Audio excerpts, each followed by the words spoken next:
नमस्कार। प्रादेशिक समाचार के साथ मैं आसिया नाजली। पहले मुख्य समाचार।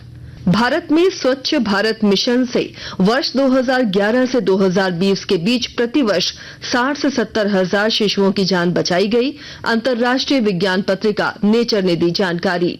राज्यपाल संतोष गंगवार और रक्षा राज्य मंत्री संजय सेठ ने रांची में सेना की 3 दिवसीय प्रदर्शनी का किया शुभारंभ। सेना के शौर्य और पराक्रम की दिखी झलक।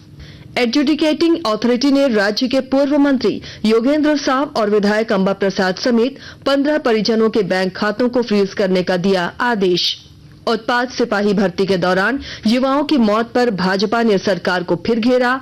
झामुमो ने भाजपा पर तथ्यहीन राजनीति करने का लगाया आरोप। और झारखंड पर साइक्लोनिक सर्कुलेशन का असर। मौसम विभाग ने अगले 3 दिन राज्य के पश्चिमी क्षेत्रों में भारी बारिश और वज्रपात की चेतावनी जारी की। और अब समाचार विस्तार से। प्रधानमंत्री नरेंद्र मोदी की महत्वाकांक्षी परियोजना स्वच्छ भारत अभियान के अंतर्गत देश में वर्ष 2011 से 2020 के दौरान प्रतिवर्ष लगभग 60 हजार से 70 हजार बच्चों को अकाल मृत्यु से बचाया जा सका है। प्रसिद्ध अंतर्राष्ट्रीय विज्ञान पत्रिका नेचर ने ये जानकारी दी है। एक रिपोर्ट।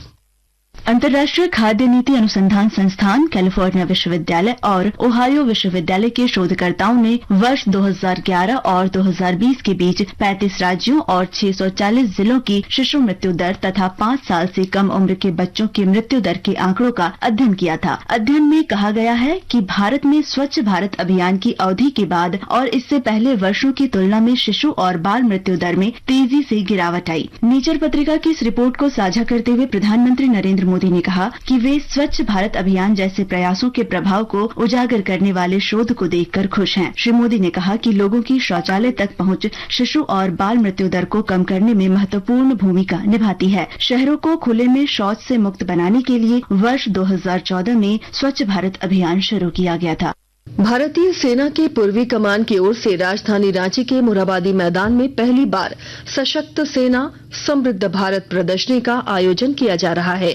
3 दिनों तक चलने वाली इस प्रदर्शनी का आज राज्यपाल संतोष कुमार गंगवार ने उद्घाटन किया।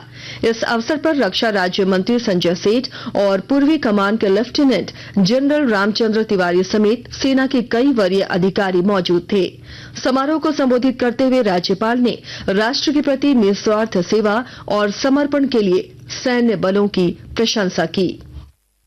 शासन जीवन जीने की कला सिखाता है और ये अगर सीखना है तो हम सैनिकों से सीखें। वे विषम परिस्थितियों में भी देश की रक्षा के सदैव तैनात रहते हैं और हम चैन की नींद इसलिए सो पाते हैं कि हमारे वीर सैनिक दिन रात जागकर चौकस रहकर सरहदों की रक्षा करते हैं और हमारी रखवाली भी करते हैं।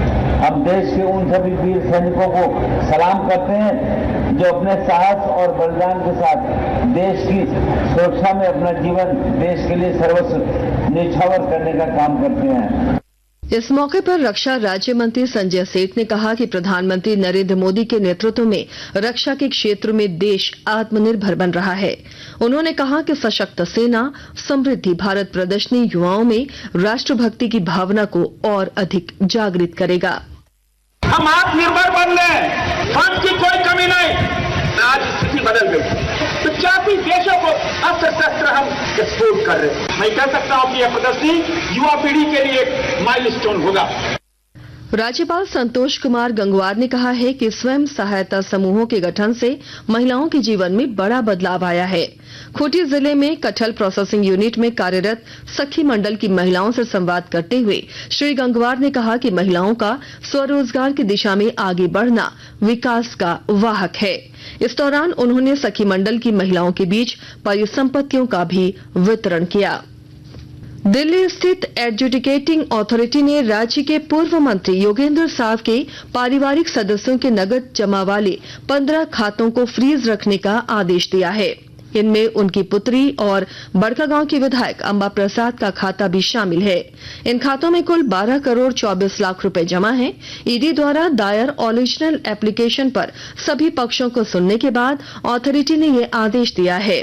ईडी ने अंबा प्रसाद और उनके करीबियों के ठिकानों पर छापेमारी के दौरान जब्त दस्तावेज, बैंक खातों सहित अन्य सामग्रियों को अपने पास रखने के लिए एडजुडिकेटिंग अथॉरिटी में आवेदन दिया था।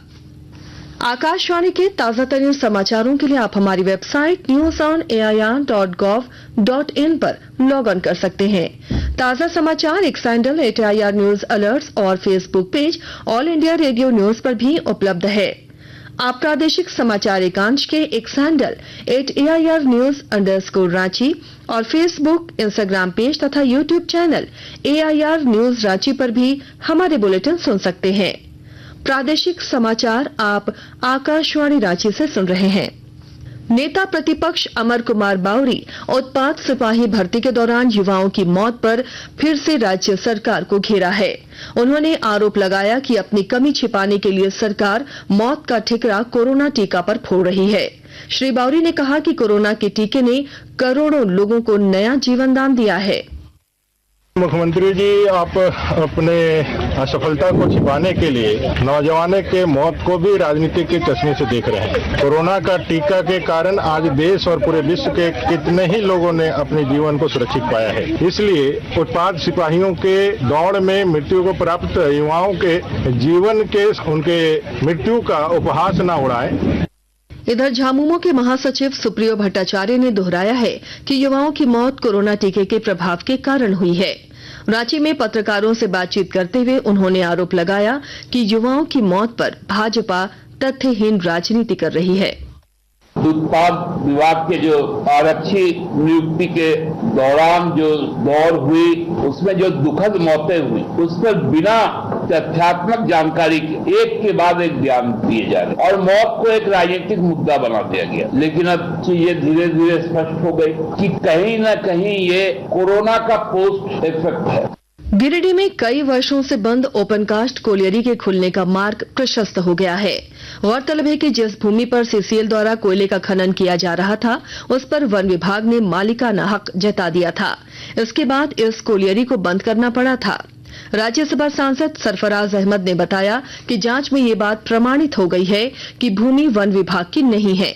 इसके साथ ही जिला प्रशासन की ओर से इसे पुनः खोलने की पहल शुरू कर दी गई है।